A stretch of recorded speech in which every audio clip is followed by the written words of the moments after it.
Hey, Hi. is this working? Because like I've been calling and like the connection just never seems to go through. I don't know. Things are still a little fuzzy, but I can hear and see you right now. So, Okay, well that's good. And I know, I mean, maybe it's just like calling up all this spirit of darkness out there. I better stay hidden. yeah, maybe it's the shroud of darkness we find ourselves in. Yeah, and I mean, it seems like the students got hit pretty hard, didn't you? You kind of got a vibe that like they were a little like overwhelmed by darkness. Does that happen? Definitely. I think that the opening of the course and all the kinds of issues we addressed sort of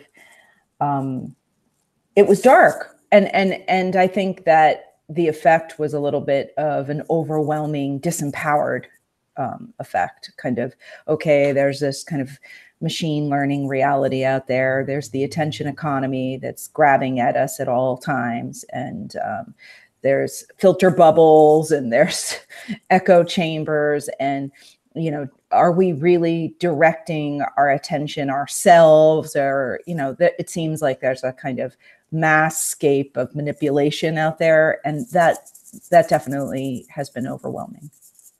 But they need to be awakened. So I think Yeah. like, Well, I'm not apologizing for that. And no. we were even kind of restrained, you know. Yeah, that's right. And I hope That's true. Chris Gilliard, who we had in our first studio visit, just tweet. He's got a new column out in Fast Company, and Great. kind of a little bit of a riff on this experiment that this teacher did with having her students try to learn about strangers, what they could find out by overhearing their conversations in public. And so there was a lot of like, there's like a lot of, I read that one. Grandstanding, but I think the way he really peeled it apart really got to the core issues. Yeah. I mean, you just start talking on the phone about your reservation on, an airline, and you happen to be in a public place, and people can find out who you are in a minute's time based on the very bits of trace you leave even in a kind of public space. It doesn't even, and then translate that into digital spaces, and it's even more profound, right? Not me. I got nothing to hide.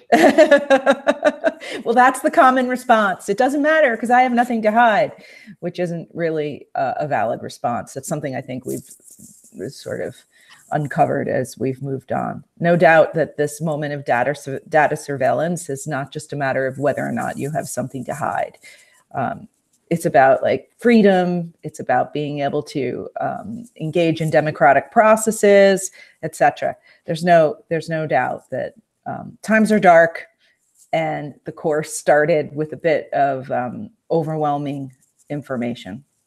Well, I don't think there's any dialing back. I think it's the dialing from the opposite end of what people can know and learn to deal with it. And speaking of which, have you gotten any tweets or DMs from the who's our hackers? Yeah. I'm actually kind of shocked that they're resurfacing. I don't know. The last time we encountered them, they had some health problems over there in Argony, but this time I think it feels a little different, right? Yeah, they seem to have been recast somewhat. Yeah. Definitely more friendly from the outset, at least from first impression. But I think they want to offer.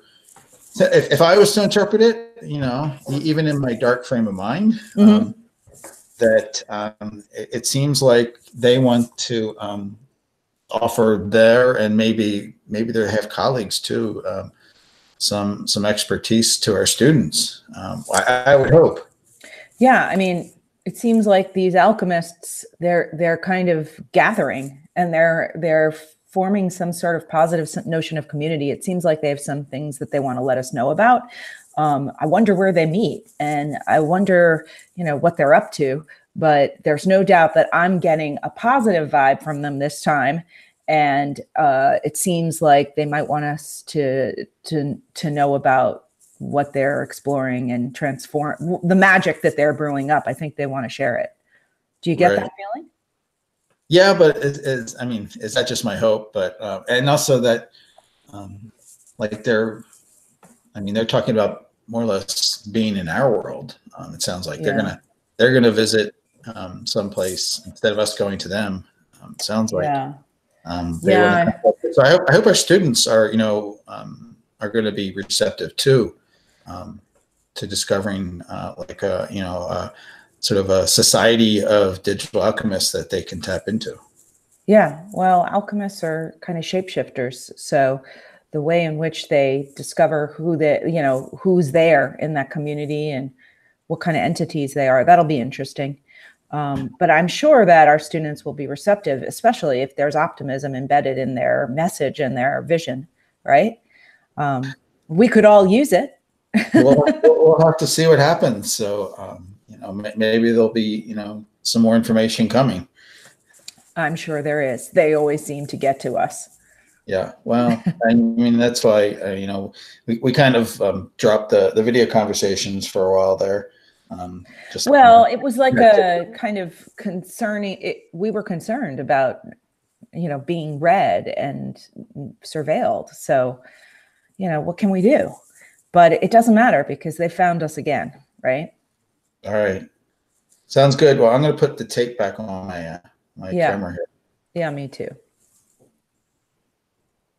See you in class. See you soon.